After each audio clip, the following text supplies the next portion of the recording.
ABC News World Headquarters in New York. This is World News Tonight with David Muir. Good evening. It's great to start another week with all of you at home. We do begin tonight with Los Angeles bracing tonight after sweeping immigration raids sparked protests and clashes tonight. A U.S. official now confirming to ABC News 700 Marines are now on their way to Los Angeles to join California's National Guard, which was deployed by the president, not that state's governor. Late this afternoon, a peaceful protest after the arrest of a union leader, but the city is bracing for nightfall. It was a far different scene over the weekend. Protesters setting off fireworks right there, police officers right nearby. A line of self-driving vehicles set on fire. Crowds shutting down the 101 freeway downtown. LAPD officers trying to move them off. The moment a U.S.-based correspondent from Australia reporting on the protests. You can see there, she's hit by an officer's rubber bullet. President Trump going over the governor's head, sending the state's National Guard to the scene, and tonight he's now sending hundreds of these U.S. Marines. Our chief national correspondent, Matt Gutman, leading us off tonight on the scene in Los Angeles. Matt is one-on-one with Borders Czar Tom Homan tonight. Tonight, 700 Marines are on their way to the streets of Los Angeles to assist the National Guard and law enforcement tamp down violent clashes with protesters angry over the Trump administration's immigration policies and arrests. Over the past 72 hours, pockets of LA descending into chaos. Protesters setting cars on fire, dumping bikes and scooters on police cruisers on the highway. Law enforcement firing hundreds of flashbangs and non-lethal projectiles and making dozens of arrests. It got so heated in the streets that a British photographer needed emergency surgery after being struck by a non-lethal projectile. Moving them on through the... And there was this moment. Watch as a correspondent for 9 News Australia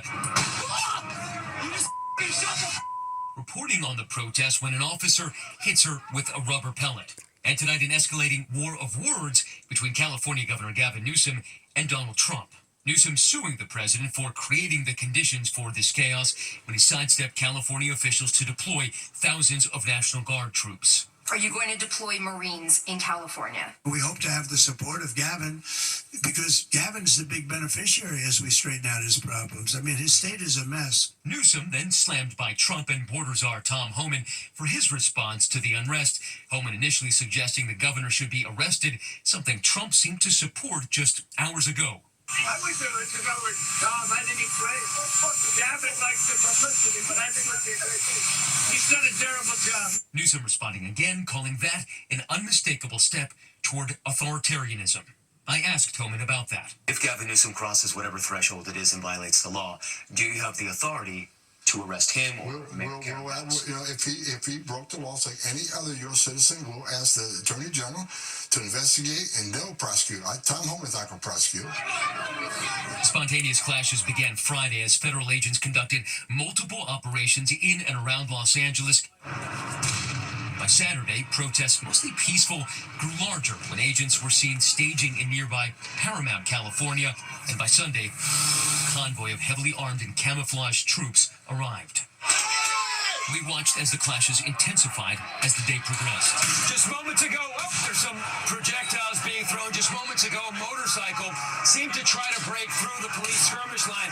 And now you can hear all those flashbangs going off. Police are trying to push those protesters back, firing those less than lethals at very close range. And you can see those projectiles being thrown over. Now that motorcyclist being hauled in here, looks like he's being arrested. LAPD's chief overnight saying they may need more help. We are overwhelmed as far as the number of people out there engaged in this type of activity and the type of things that they're doing. And thousands today gathering peacefully, calling for the release of a prominent union leader arrested Friday during one of those workplace raids. A lot of us are American citizens. So then what are we working for? What is the American dream? It doesn't even exist when you're picking people out of the street. David, just want to give you a sense of where we are. This is the federal building in downtown Los Angeles, and there are probably a couple hundred peaceful protesters here outside. You can see that line of federal agents and California National Guard. Right now, everything is peaceful, but on the other side, there are probably about 100 LAPD in riot gear. Now, Tom Homan telling me that he supports additional troops in downtown Los Angeles, but a short time ago, Governor Gavin Newsom tweeting that the presence of active duty Marines here in Los Angeles is un-American. David. All right, Matt Gutman leading us off on a Monday night. Matt, thank you. Next tonight, the Northeast bracing for storms, severe weather, really New York all the way down to Texas tonight. More than 50 million Americans are on alert. Let's get right to Chief Meteorologist Ginger Zee. She's tracking it all again tonight for us. Hi, Ginger. Hi, David. Severe thunderstorm warnings are on the map from Myrtle Beach up to western New York. The watches, they're from Pittsburgh down to Parkersburg, West Virginia, Gaylord, Michigan to Flint, Michigan. Now let's follow the cold front because we're going to time this all out, and you're not just going to see it in the Northeast. The cold front that stretches all the way to the Gulf Coast. We've actually got a watch that's over in eastern New Mexico, too. But that line just north and west of Mobile is going to track east pretty slowly, move through Georgia, parts of South Carolina through tonight. Then tomorrow, it will be a wet commute from Philadelphia up to New York City, at least in the morning hours. And for Boston, it starts in the afternoon, David. Ginger, we'll see you first thing in the morning on GMA. Ginger, thank you. Now to the plane crash off the coast of San Diego. 6 on board, all feared dead tonight. And you will hear the pilot's final transmission before crashing into the ocean. Here's Trevor Ault. Tonight, 6 people are feared dead after a small plane crashed into the ocean Sunday near San Diego minutes after takeoff. Air traffic control audio seems to indicate the twin-engine Cessna struggled to maintain altitude almost immediately, and the pilot didn't know what was wrong. What seems to be the issue? Just struggling right now. The plane headed to Phoenix, dropping off radar.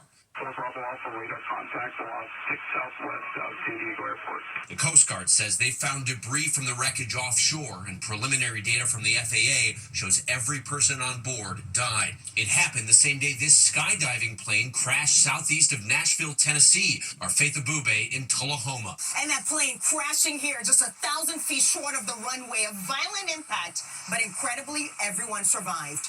21 people were on board. First responders treating many of them at the scene. 6 people taken to the hospital. Tonight, the owner of the skydiving company says we are incredibly grateful for the quick actions of our pilot, whose response likely prevented a far more serious outcome. David, it's unclear what caused either of these crashes. Both of them are under investigation. But back here in California, those 6 people missing are all believed to have died. David? Trevor Ault reporting in tonight. Trevor, thank you. There is late news tonight in the hunt for that fugitive father, a veteran considered dangerous. Tonight in our Martha Raddatz is in Ukraine, just as Russia launches its largest attack on Ukraine since the start of the war, nearly 500 drones and missiles. Tonight here, her exclusive, President Zelensky telling Martha 20,000 U.S. anti-drone missiles promised to Ukraine have now been sent to the Middle East. ABC News asking the Pentagon about this. Martha is in Lviv. Tonight, we have witnessed yet another brutal assault from Russia.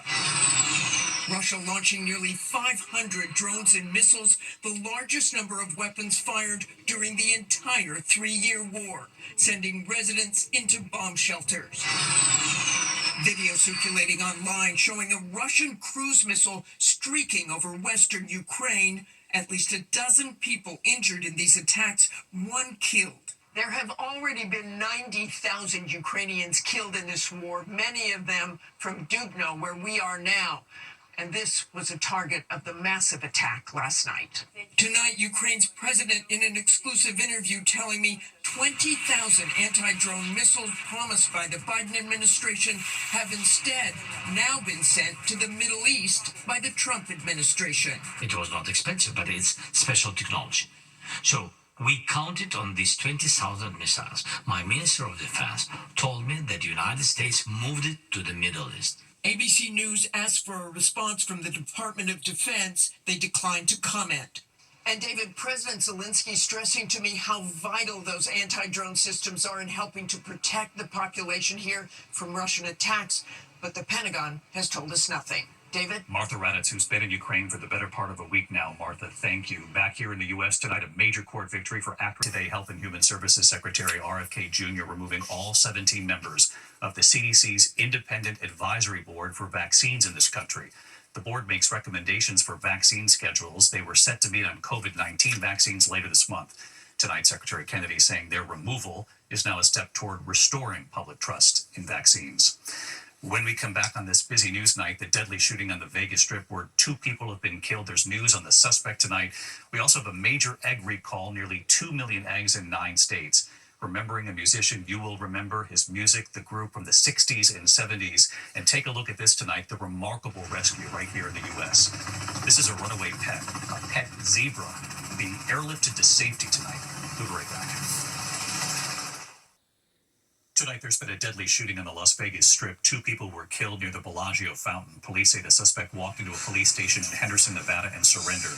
Investigators say the victims and the suspect knew each other. The shooting allegedly was linked to a dispute on social media. Tonight, here, a major recall for 1.7 million eggs because of possible salmonella contamination. Dozens of people have been sickened in 9 states, including Arizona, California, Indiana, Illinois, Nebraska, and others. The August Egg Company says brown, organic, and free-range eggs sold at multiple stores have sell-by dates from March 4th to June 4th. Eggs sold at Walmart have a sell-by date of June 19th. Customers should either throw them out or return them. We have more on our website.